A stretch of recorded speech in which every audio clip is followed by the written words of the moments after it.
European characteristics after the fall of the Roman Empire. This is Unit 6, pulling it all together. This is the overview of the entire unit.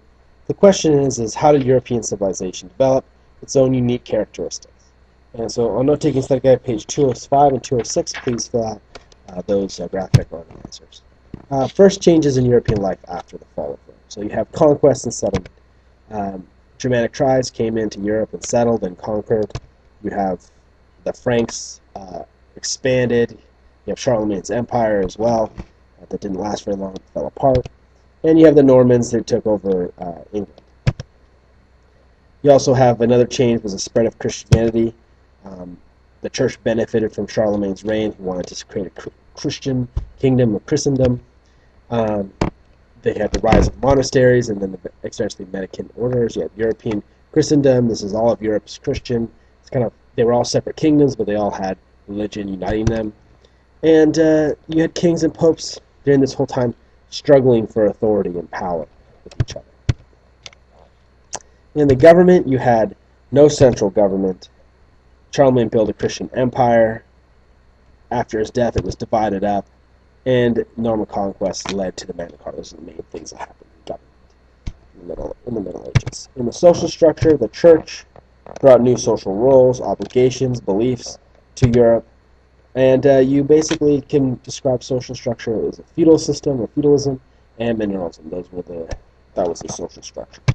In art, literature, and education, it survived and continued despite Rome's fall, not in a very good way. I mean, there was not really much education in literature and art, artistic achievement during this time. Charlemagne encouraged law and learning.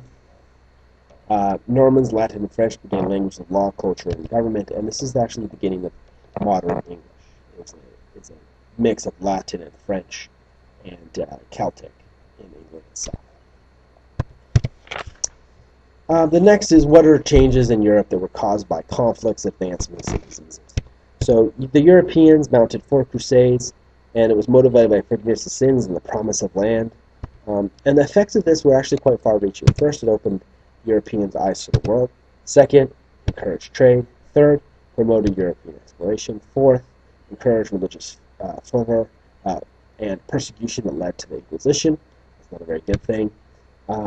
It also spawned new religious orders like the Mendicant order, and it also began a lot of church schools out of the Crusades.